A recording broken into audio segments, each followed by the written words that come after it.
Shalom, salam dalam damai sejahtera Tuhan Yesus Kristus untuk rekan-rekan sekalian. Pada saat ini renungan saya beri judul Tuhan ajarlah kami berdoa. Firman Tuhan diambil dari Lukas 1 ayat 1 sampai dengan 13. Mari kita buka Alkitab kita ke kitab Lukas pasal 1 ayat 1 sampai dengan 13. Kemudian sebagai pembukaan, sebagai murid Tuhan Yesus, murid yang bertanya ini bisa saja bertanya, Tuhan ajarlah kami memimpin dengan baik, atau melayani dengan baik, atau Tuhan ajarlah kami berkhotbah atau bersaksi dengan baik.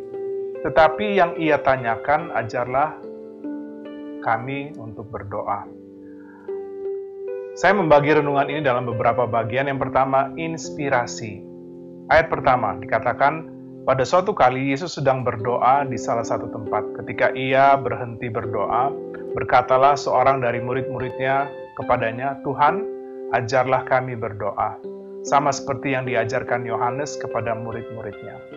Pertanyaan murid Yesus ini terinspirasi karena Tuhan Yesus mempunyai kehidupan doa yang baik. Ia berdoa saat ia dibaptis, sebelum memilih murid-muridnya. Ia sering berdoa sendiri, ia berdoa pagi-pagi sekali. Ia berdoa semalaman, ia berdoa bersama-sama dalam kelompok, dan juga ia berdoa untuk Simon Petrus. Kemudian yang kedua, intim. Ayat 2 dan 13 berbunyi, jawab Yesus kepada mereka, apabila kamu berdoa, katakanlah Bapa.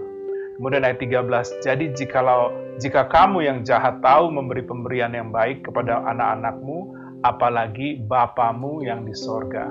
Kita berdoa kepada Tuhan bukan seperti berdoa kepada Allah pencipta yang jauh, tapi kita berdoa kepada Bapa karena kita adalah anak-anaknya. Yohanes 1 ayat 12 mengatakan, tetapi semua yang menerimanya diberinya kuasa supaya menjadi anak-anak Allah, yaitu mereka yang percaya dalam namanya.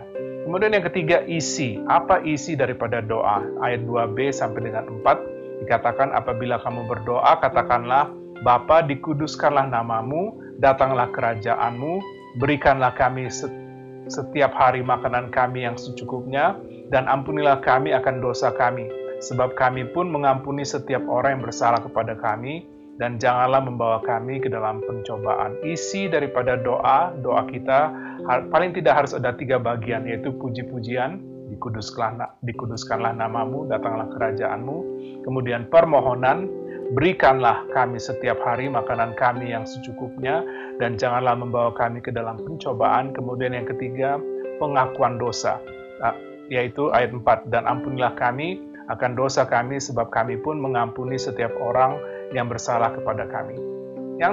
Bagian yang keempat adalah ilustrasi.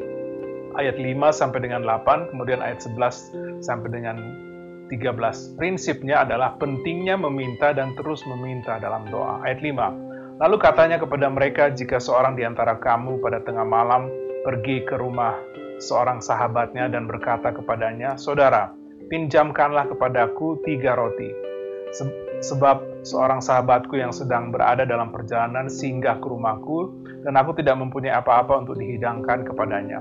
Masakan ia yang di dalam rumah itu akan menjawab, jangan mengganggu aku, pintu sudah tertutup dan aku serta anak-anakku sudah tidur.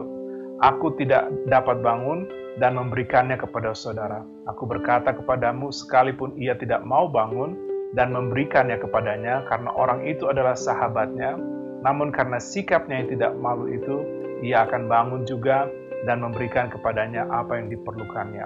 Kemudian ayat 11, Bapa manakah di antara kamu jika anaknya minta ikan, daripadanya akan memberikan ular kepada anaknya itu ganti ikan. Atau jika ia minta telur, akan memberikan kepadanya kalajengking. Jadi jika kamu yang jahat tahu memberi pemberian yang baik kepada anak-anakmu, apalagi Bapamu yang di sorga, ia akan memberikan Roh Kudus kepada mereka yang meminta kepadanya. Jadi pentingnya kita meminta dan terus meminta. Ada 2 ilustrasi yang sudah saya bacakan. Bagian yang terakhir adalah invitasi. Ayat 9 dan 10 berbunyi, oleh karena itu, aku berkata kepadamu, mintalah, maka akan diberikan kepadamu, carilah, maka kamu akan mendapat, ketuklah, maka pintu akan dibukakan bagimu. Karena setiap orang yang meminta menerima, dan setiap orang yang mencari mendapat, dan setiap orang yang mengetuk baginya pintu dibukakan. 3 hal. Mintalah, ini menunjukkan ada permohonan, keinginan kita. Kemudian carilah, kita mencari kehendak Tuhan tentang apa yang kita naikkan dalam doa. Kemudian yang ketiga, ketuklah, artinya dengan kebulatan hati, kita meminta sampai kita mendapat jawaban. Sehingga sebagai penutup, kita telah mempelajari bagaimana berdoa dengan baik. Kiranya firman Tuhan ini menjadi pedoman bagi aplikasi doa kita. Tuhan Yesus memberkati pemberitaan dan penerapannya. Haleluya. Amin.